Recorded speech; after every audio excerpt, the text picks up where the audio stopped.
I am going to be hosting today's Sandbox session alongside my colleagues Federica and Zazie. If you can see their screens, I think they'll give a little wave. Thank you for joining us. Again, as you are settling in, please feel free to share your name, your organization, where you're joining us from. And it's very nice to see you all at the last Sandbox session of 2024. Today's topic has been sourced from a community survey. Thank you to everyone that filled that out as it was running over the last few weeks. We really appreciate you taking the time to do that, and we'll be actioning the feedback as we go. Just a quick intro to the Sandbox for those who are joining us for the first time. UNDP has set up a MEL sandbox to nurture and learn from new ways of doing monitoring and evaluation that are coherent with the complex nature of the challenges facing the world today. In the sandbox, we prioritize action and practical insights from the front lines about how to do MEL, rather than abstract theory and general principles, though these are important too. In this connection, we seek to explore how M&E needs to be different when we work on complex problems in uncertain and rapidly changing contexts. We convene a series of participatory sessions as part of the Sandbox, and in each session, we collectively explore a theme in depth, inviting practitioners to speak about their experience testing new ways of doing MEL that helps them navigate complexity. Today's topic, we are revisiting the question of how we measure systems change. As I mentioned earlier, we decided to revisit this question based on feedback from our community survey. And we are very pleased to have a colleague here today that is going to share their experience of measuring system change. At the Sandbox, we know that an increasing number of organizations, movements, and people aim to contribute to systems change or systems transformation. At UNDP, we are approaching this by adopting a portfolio approach to understanding and effecting change on complex issues. This topic on measuring systems change is something we've covered several times in the Sandbox. However, it is an area where experimentation and learning are still nascent. And as the findings from the survey show, an area of continued interest within the community. To address this question, we are asking a series of framing questions, such as what should we look at to know if a system is changing? What types of data can we rely on? Who should be part of this process? How do we ensure that we measure change in ways that capture the lived experiences of real people out there, be they smallholder farmers or urban youth? Today, we will hear from a practitioner living measurement and learning practice on the ground. Nora Lonska is the system change lead of Triple Line, providing advice on system change and adaptive programming across Triple Line's monitoring, evaluation, and learning portfolio.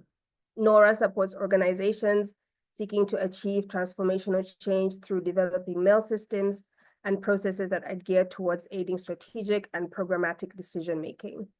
She is particularly interested in innovative monitoring and evaluation techniques suitable for development programs operating in complex delivery contexts and in participatory methods.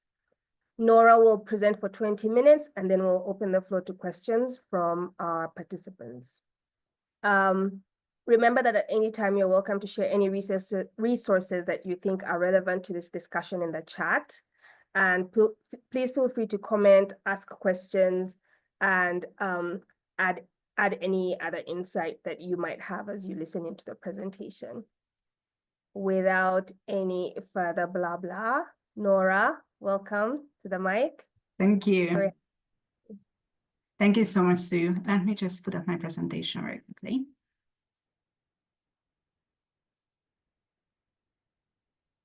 All right. I hope you can all see it. And thank you again, Sue. As she said, my name is Nora Lonska. I'm the system change lead in an organization called Triple Line. And here in Triple Line for a few years now, actually, we have been working on a methodology to measure system change using pivot metrics. And it got to its current stage really last year when we were fortunate enough to work with one of the biggest foundations and piloted in 7 strategic reviews. These are basically quite learning-focused evaluative pieces. And one of the things they were looking at is contributions to system change. And we had a chance to pilot it in 3 countries, which was really exciting.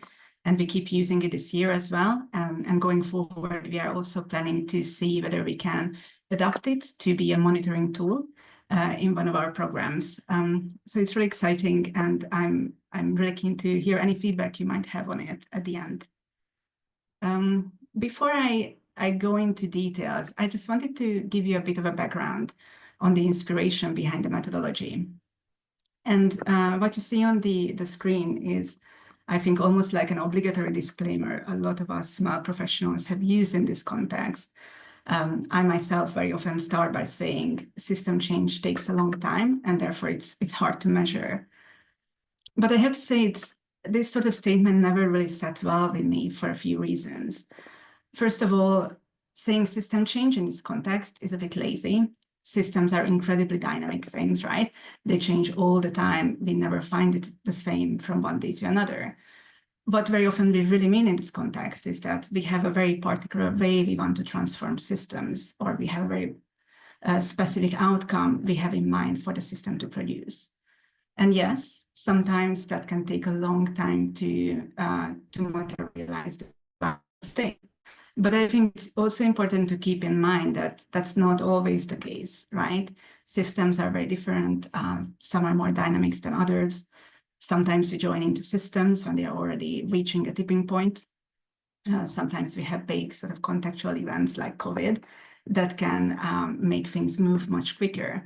So I think I encourage to start thinking about measuring system change quite early in a program, not leaving it to the last minute, because there is usually quite a lot going in the system that we can learn from. And then lastly, I guess the other thinking behind the method is that, yes, it might take a long time to get to that ideal state, or sometimes maybe forever, right? But does it even really matter? Because we know that as systems start to change, they start to produce better outcomes as well. So very often we don't need to wait to this like big ideal state for us to see real changes in the outcomes we want to see. So that's a lot of the inspiration behind the method. As you will see, there isn't a single system change framework it builds on.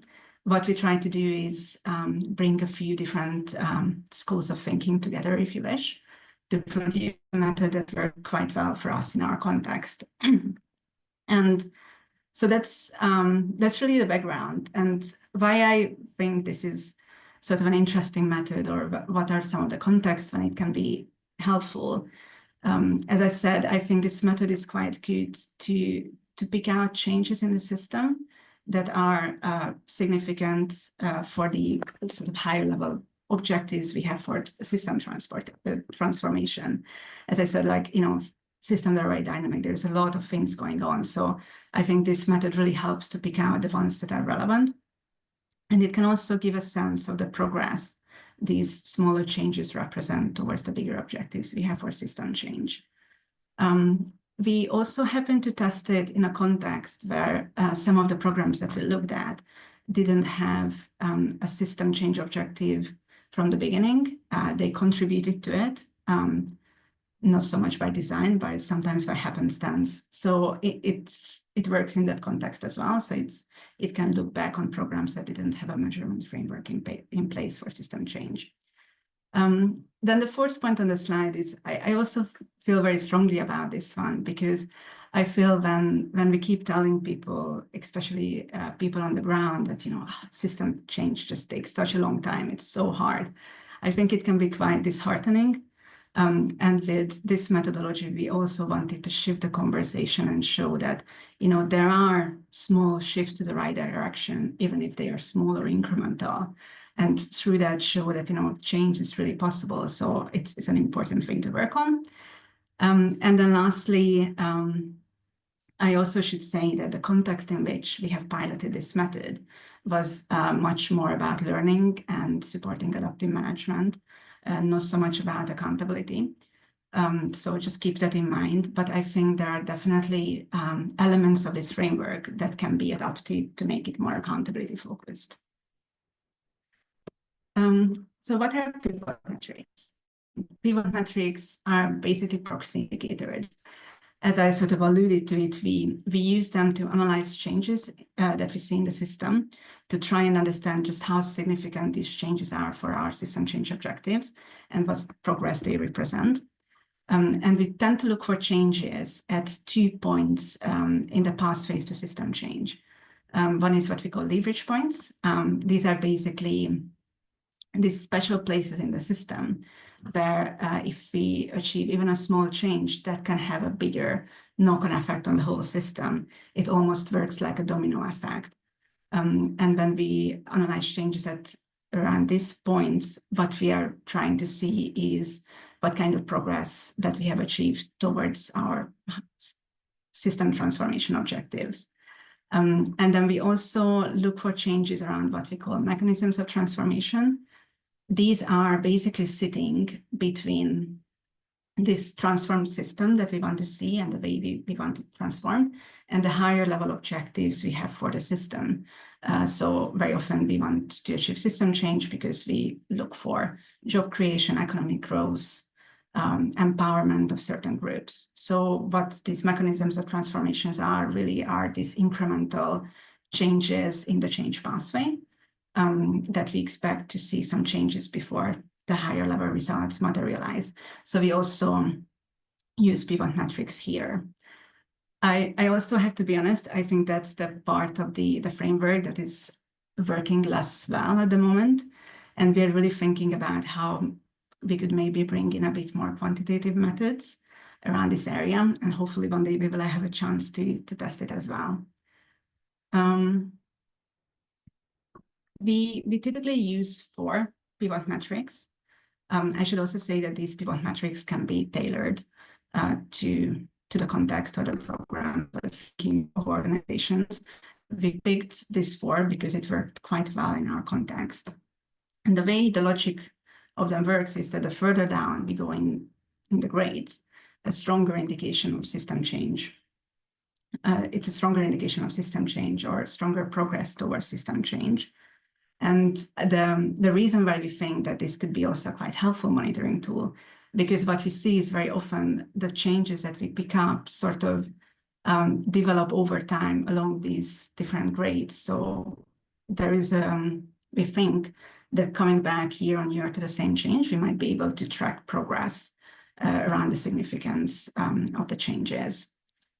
So in terms of the 4 pivot metrics that we have, first, we are looking at the breadth or scale of the change, which I think is pretty self-explanatory. Then we also look at the depth of change. This is really where we are trying to get a sense of this kind of domino effect that I mentioned before, just how big of a domino effect the change is likely to produce. And we are looking at this from 2 angles. One is we look at the issue involved in the change. And the idea here is more transformative changes like mindset change will create a bigger domino effect because it will then impact on power dynamics, resource flows, practices, and policies, whereas more structural changes are easier to reverse and don't have that kind of big domino effect. And then we also look at the actors involved in the change, trying to get a sense of how influential they are in the system, because again, the more influential they are, if they change their behavior, that's going to impact on more stakeholders in the system.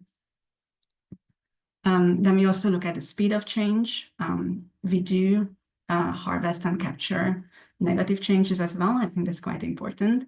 And also what we call reversive changes. So when for a while there was positive developments in a system, but there was a reversive trend. So our partners are now trying to reverse those changes.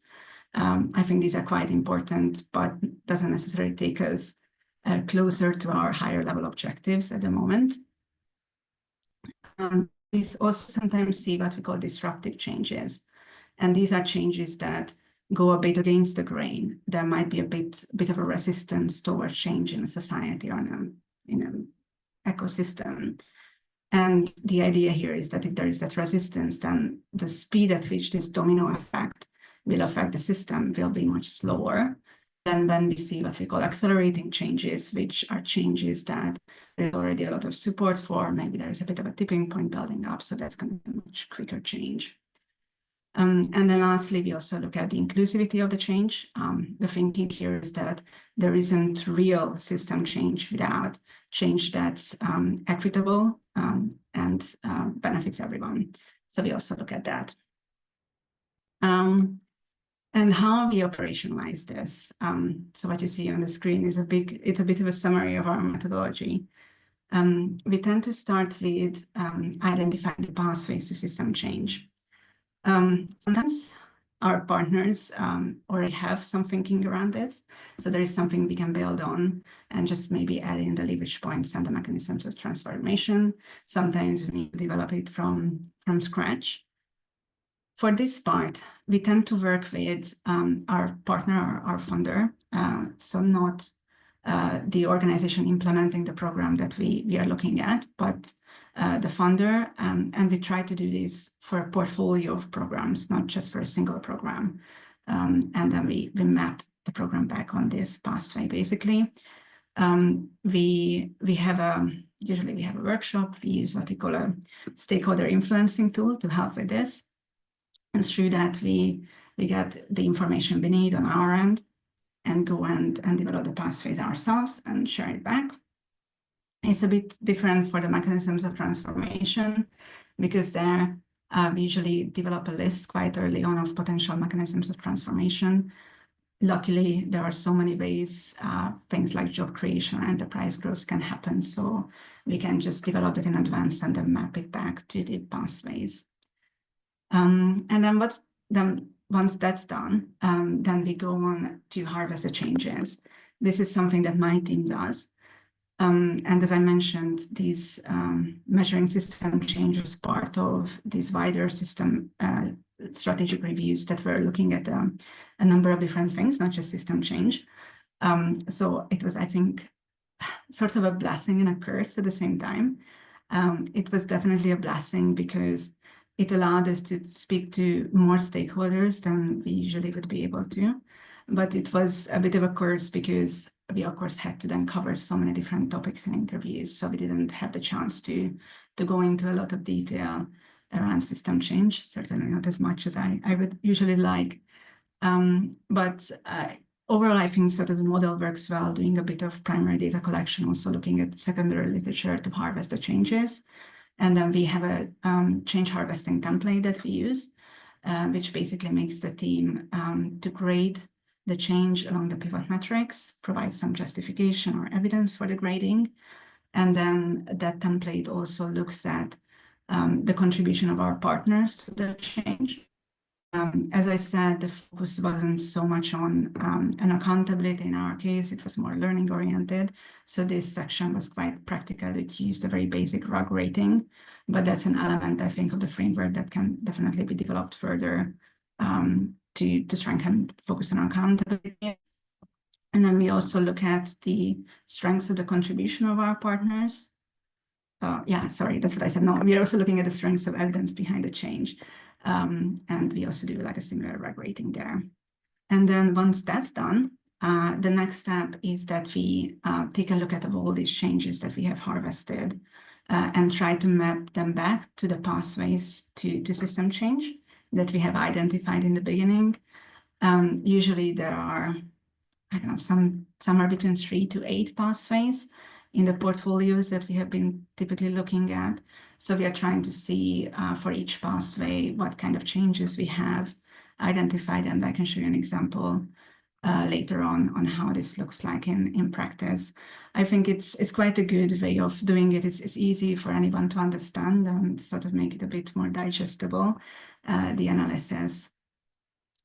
We do present back this more detailed analysis in some form to the team with whom we were to develop the pathway to system change and the MEL team.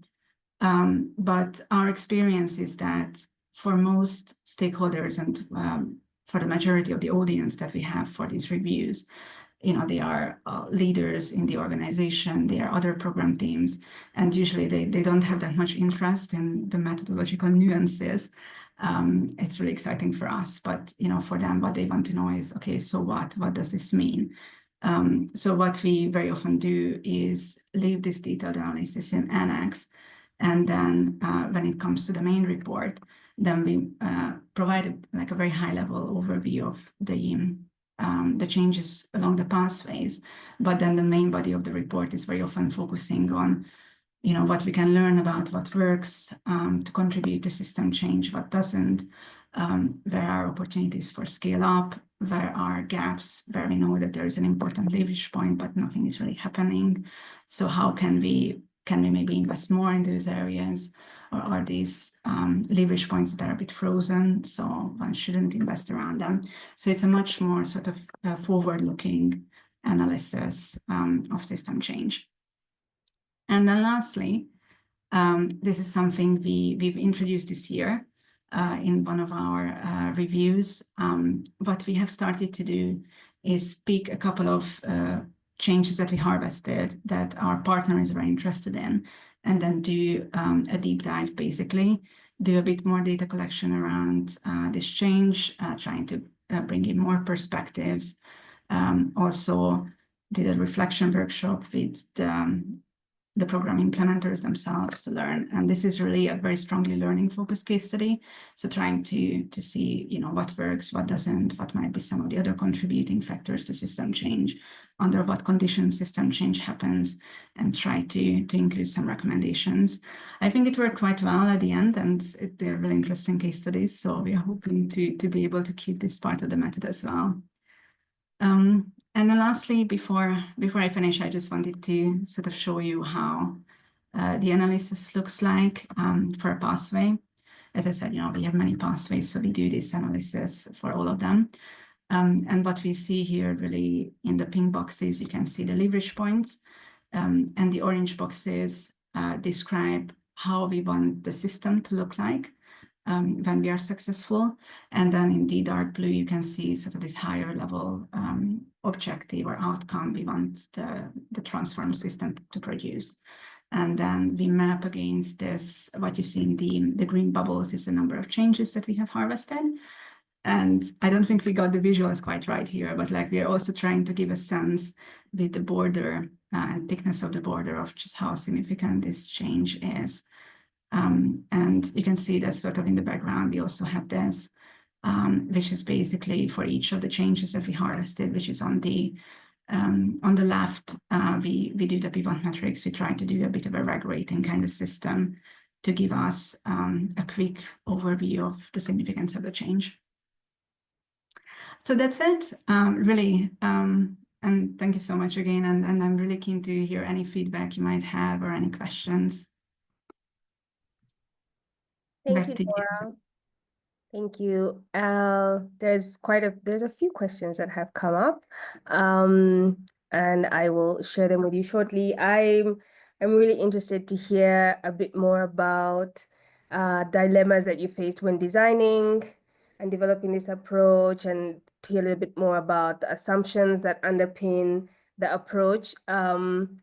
So if you could start with that, and I will line up the questions as they come in. You can just share a little bit more about what dilemma you faced. Yeah. I think one of the sort of challenges or dilemmas we had is that we wanted a tool that's robust yet very practical. I mean, the framework itself, I think, is already quite complex, and we had some ideas on how to even make it more complex. So I think definitely we try to sort of balance that out, and also try to come up with a framework that doesn't take up too much time or doesn't need too much input from our partner, because we knew that they were quite busy.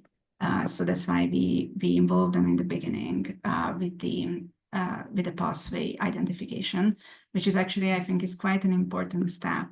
It can sometimes be a bit frustrating, trying to do that along with a bunch of other workshops we do in this context, like a theory of change workshop with a partner. But I think it's important to do that right, because identifying the leverage points correctly, I think that's really the sort of framework which will then help us to figure out which changes that we are picking up in the system is relevant and which are not. for system change. So I think that's an element. It's yeah, it takes a bit of time and effort, but I think it's quite necessary. Thanks, Nora. I have a first question, which is, what theoretical base is this drawn from? Do you have a reference? So as I said, it's building on a number of them. You have probably seen on this one, oops, going back. For example, when we look at the issues, it's the water of system change framework that I'm sure many of you are familiar with. We have also, especially when looking at the breadth and sort of this idea of diffusion of changes in the system, that's building a lot on some of the MSD frameworks as well. So it's really an amalgamation of a lot of different frameworks. Thank you. Can you provide a specific example of where your preconceived notions were challenged and which ones during this methodology exercise, and how was the new context updated and integrated? That's an interesting one. I think we had quite a few, I think, but I think I will give you the example that I found the most interesting. It's actually on this slide when we are looking at issues. And yes, there is sort of, it's also building on the whole leverage point theory, right? That certain leverage points are more effective than others. They will have a bigger knock-on effect. And we know that typically we think about policies are not a very effective leverage point in terms of creating the domino effect. But one of the great things about trying this methodology in different countries is that we had very different country context, and we also tried it in Ethiopia, where it's very interesting because what we see from what we are learning there is that actually policy can be a very effective leverage point because it has quite a strong governance system, and very often change starts with a policy change. So from that context, we know that that's quite a strong leverage point. So we always sort of put it out there.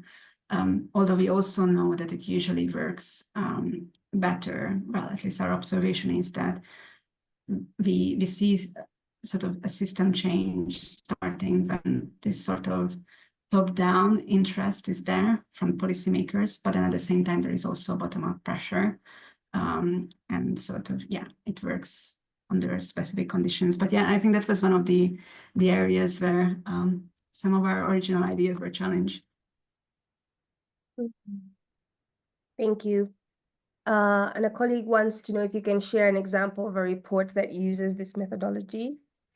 That I'm afraid we cannot yet. Hopefully, sometime they will be available publicly. But at the moment, we submitted those to our partner, and it's up to them to publish them. Thank you. We will circle back to see when you can share.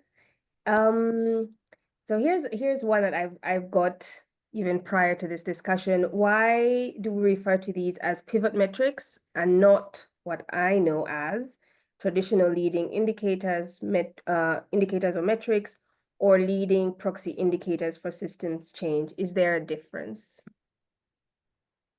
To be honest, it's, as I said, we have been working on this for years now, and this was something that some of our colleagues have come up with before, so I sort of inherited the name.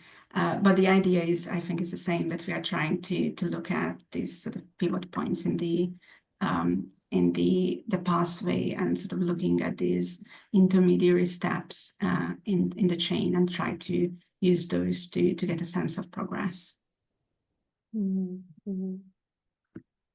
Here's one. Can you say something about how you assess partner contributions? Yes, sure. So as I said, we use quite a sort of simple and practical framework. We have basically no contribution if our partner hasn't contributed to the change, and we also we make sure that we also capture changes in the system where we don't know the contribution, or there wasn't one, because it's important from a learning perspective.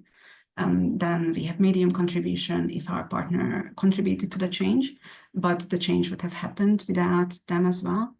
and then it's high contribution, then the change wouldn't have happened or wouldn't have happened as quickly without partner contribution.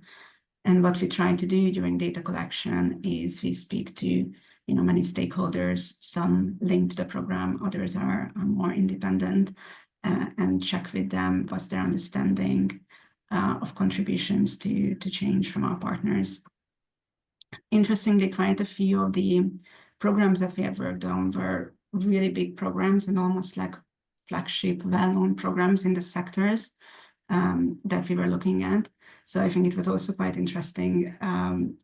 Very often, even stakeholders who are not directly involved with the program were very aware of their contribution to the change and really credited the programs with change. So I think that was a bit unexpected, but very interesting.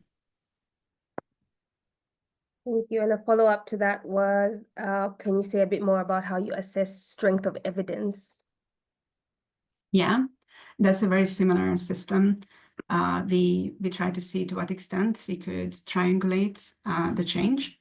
So if it's only coming from the implementing organization, that would be a low evidence base. If we were able to triangulate with a bit more people, then it's medium. And if it's well triangulated from different stakeholders, from different organizations, that would be high. Thank you. Going back to the leverage points a little bit, do you follow a particular methodology to identify the leverage points and the mechanisms? How do you know you have identified the correct ones? Do you have a method to verify them? Yes, to some extent.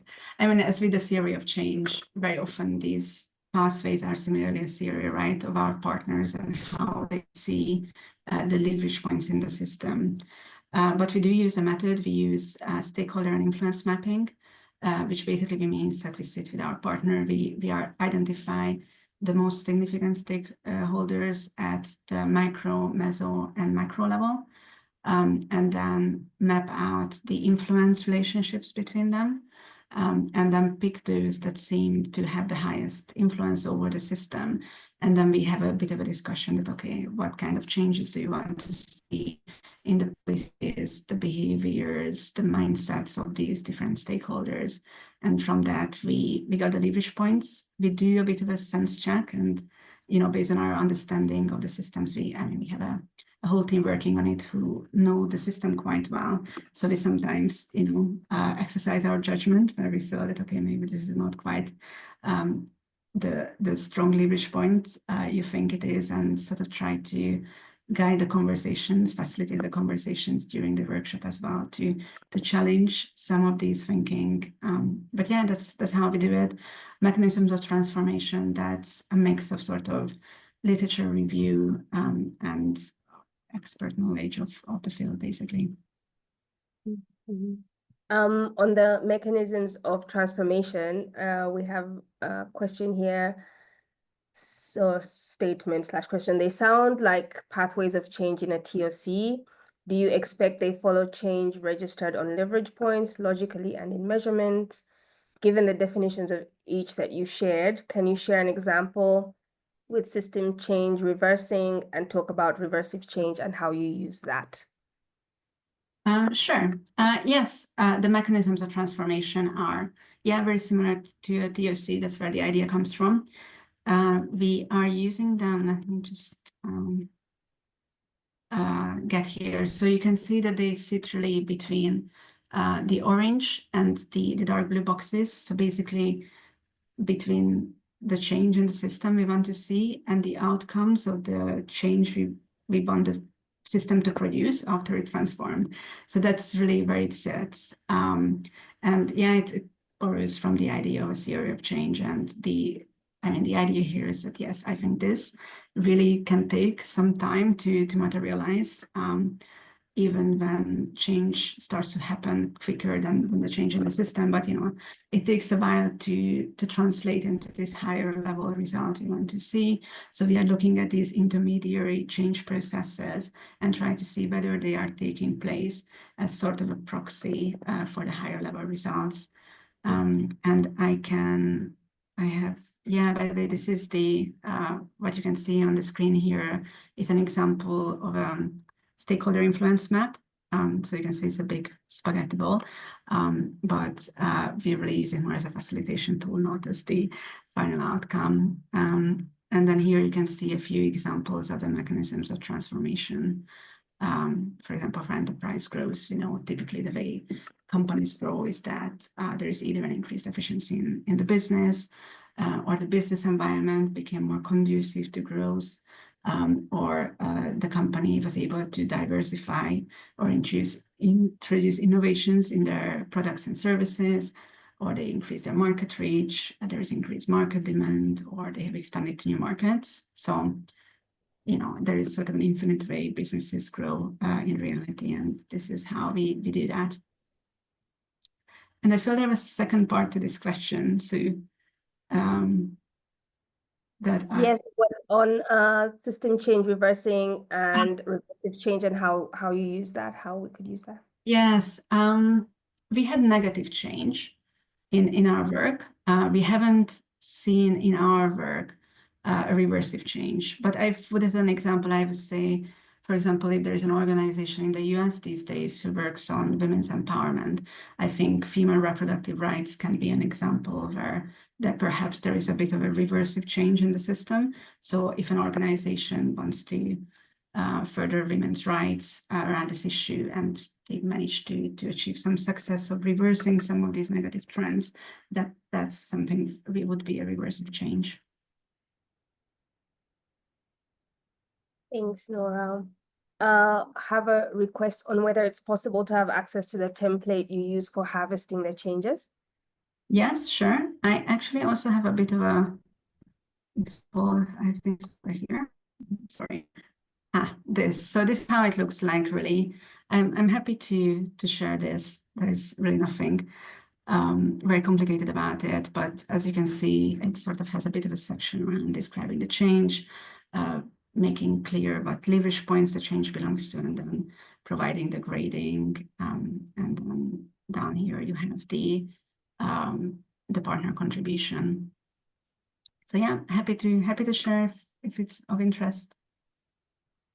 Thank you, and we'll share the presentation and some of these slides in the follow-up blog, but please reach out. Next one is, can you give an estimate of scope in terms of time and resources that you expect for application in a given portfolio? Oh, that's a difficult one. That I might need to look into it a bit more and include it in the blog. I think it's a bit difficult because, as I said, we have done this as part of a bigger review exercise. But I would say it is, yeah, it's a bit time consuming. We have typically done the reviews on a 5 to 6 months timeline, I would say. Maybe sometimes, yeah, 4 to 6 months typically. So that method can definitely used in that timeline as well. But yeah, it takes some engagement in the beginning to develop the pathways. Then it takes time to collect the data, of course. Because it was part of a bigger review, we done loads and loads of key informant interviews and focus group discussions with participants, because we were looking at many other things, and we tried to cover system change in most of them. I think in reality, probably if it's only focusing on capturing system change, there could be a bit of a mainstreaming with these, and maybe instead of sort of a scale, focusing on more strategic data collection with key informants who might have very good insights on the system. And then, yeah, the analysis. The analysis itself it looks a bit complicated, I know, maybe, but in reality, we do it sometimes in less than a course of a week. We actually just finished it last week, and yeah, it took less than a week to do the analysis itself. So fill out the templates and then map them to the pathways. So that bit is a bit quicker, and then we typically have a bit of a brainstorming around, okay, what's the so what we are learning, etc. I should also say that we use a qualitative data analysis software for the harvesting. So we typically use Atlas AI to do that. which again, that adds a bit of a complexity and resources to the method. It doesn't necessarily need to be done that way, but it's a method that works for us. Thanks, Nora. How would the methodology change in different development or country contexts? So we haven't, I have to be honest, so we haven't changed it that much between the different contexts. I think in its essence, it's worked quite well. I think when it comes to, I guess, interpreting the findings, that's where much more contextual understanding comes in.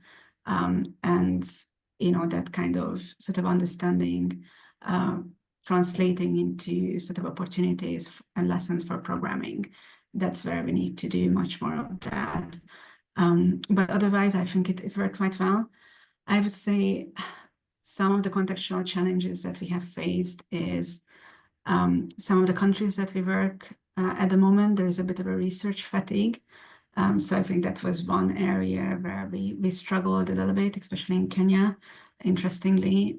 So we wanted to bring in a wider variety of perspectives around the change that's happening. And unfortunately, we couldn't do that as part of the case study exercise, especially. So there, I think the way we have sort of overcome that or adapted the method a little bit is that we relied more on like reflection workshops with the implementing organization to really dig deeper in the changes and sort of picking out some of the other factors that might have contributed to the change. But yeah, I think that's mostly it. And of course, as I said in the beginning, we know that, for example, the depth grading, it's a bit context specific. So we need to know that, a policy change in some countries is much more significant than in others. Thank you. Can you share a little bit about the level of stakeholders' participation in the process? So I have to say, I think in our case, it's fairly minimal. I mean, depending on, well, I should also say that it depends on the stakeholders, right? So when I say it's fairly minimal, it's the commissioning organization or our partners, the funder. We know that they are extremely busy. They have quite large programs. So there wasn't that much interest, I think, in getting into the weeds of the method. We got quite good impact in the beginning from the equivalent of a MEL team, and they provided really great insights into the prevent metrics as well. So we involved them there, then in identifying the pathways. Sometimes we go back to the same portfolio of programs year on year. In that case, we just go back and validate it, and sort of we also make some revisions on the pathways based on our analysis as well. So we have done that. Then most of the analysis and collection is done by us. Through that process, of course, we are trying to consult as many stakeholders as we can. And then we share back the lessons. And that tends to be a bit more participatory. Well, it's actually a series of workshops that are a bit more participatory and very often focused on sense making. So that's what we do. A sort of what I really would like to see or try, perhaps in a different context, is that I think there is a great opportunity with these gradings to make that a much more participatory process. So that's something that we are also thinking of, maybe getting sort of independent sectoral experts as part of the process, or even maybe beneficiaries to get their view of just how significant these changes are. And I think is definitely well suited to that kind of participatory approach. It is though, a question of time and resources. Doing something that participatory will significantly increase the time needed for the analysis, which we just didn't have that kind of time in these instances. How do you compare the change harvesting process you mentioned with outcome harvesting? Yeah, it's similar, I think, very similar. I think it's a bit of I would say it's a modified version of outcome harvesting. What we bring in is this further analysis of the changes that we have identified. I think that's where it's a bit different. from outcome harvesting. We also don't have that sort of quite elaborate process of talking to stakeholders, capturing the changes, formulating descriptions, taking it back to them to see if they are happy with it.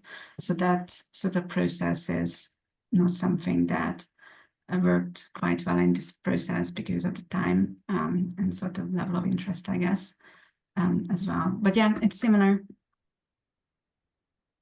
Thank you. I have one big one from Alan. Thanks for this minor essay. So Alan's asking, how was your approach to measuring change informed by discussions with the donor and with various actors in the system about how social systems change and therefore about what factors are important to pay attention to? I'll start with that one.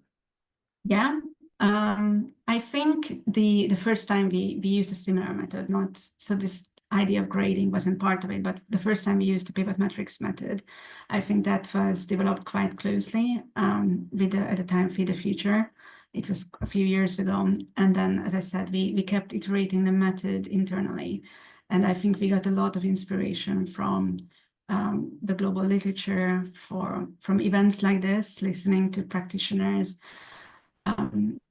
There are a lot of great thinkers out there around system change that have really inspired some of these methods. And so what we did, we had a bit of a methods lab in our program.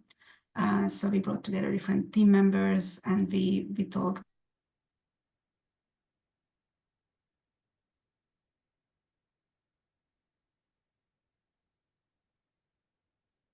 Is it me or have we lost Nora? I think we lost her. Okay. We'll just give her a couple of seconds to reconnect. But thank you everyone for the questions. There's quite a few questions. Thank you for the interest.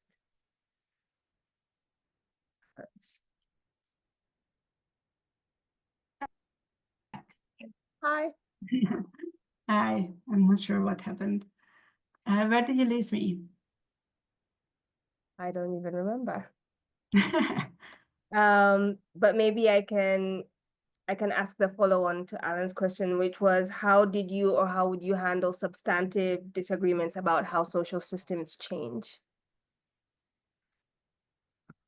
I think it's for us, this is really a learning exercise. I mean, we are here to inform, programming, adaptive management. And I think in that conversation, there is space to diverse views, right? So I think we would present these views from each side and say that, there is a bit of a disagreement and then encourage our partners or the organizations implementing the programs to sort of reflect on it and take what they need from that. Thank you. And the last question, I guess for me, because I don't see any others, is what's next for Pivot Metrics? Are you working on new parts of the approach? What's going on? What's the tea? Yes. So as I said in the beginning, we're really trying to see whether we can adapt it to be a monitoring tool, which I'm very excited about. We do have a project where we are the MEL partners, so we are in a position where we can try it out. So I think that's what we want to do next year. I'm also very keen to see how we can bring in a bit more sort of participatory approaches, as I said, around the grading. I really see that can become quite an exciting exercise and a very good sort of learning approach as well.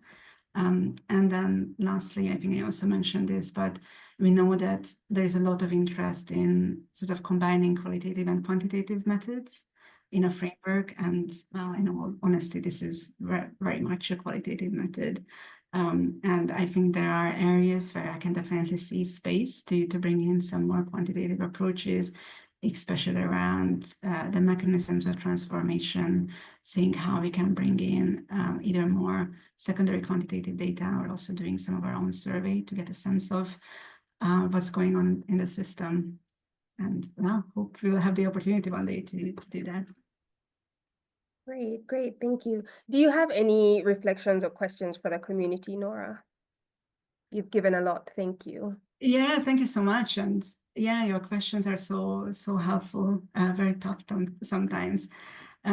I guess, yeah, any feedback that you have on the method, whether you see opportunities for practical application in your work, any sort of ideas where you see opportunities, as I said, to perhaps combine it with more quantitative approaches, that would be very interesting as well. Maybe if you have used similar methods, that could be also quite interesting, and would love to learn from your experience as well. And you can also just get in touch directly with me if you have any ideas or any feedback. I can perhaps put my email address in the chat, so feel free to reach out. As you can see, I love talking about this thing, and look for any opportunities to have further discussions. Thank you, Nora. Thank you, everyone. So as we mentioned at the start, we'll be sharing a blog with this presentation. This session is also being recorded and will go up on the UNDP YouTube channel, which we will link in the blog so you can find this. Nora is on LinkedIn, so you can connect with her and ask any follow-up questions. As I always say, please join our LinkedIn community or reach out to me to join the mailing list so you know when these events are coming up. We will see you again in the new year.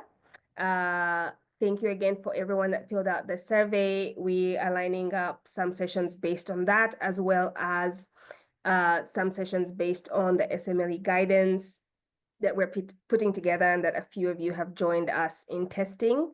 And I guess that's it. I will see you all in January. Someone will see you in January, someone from the team.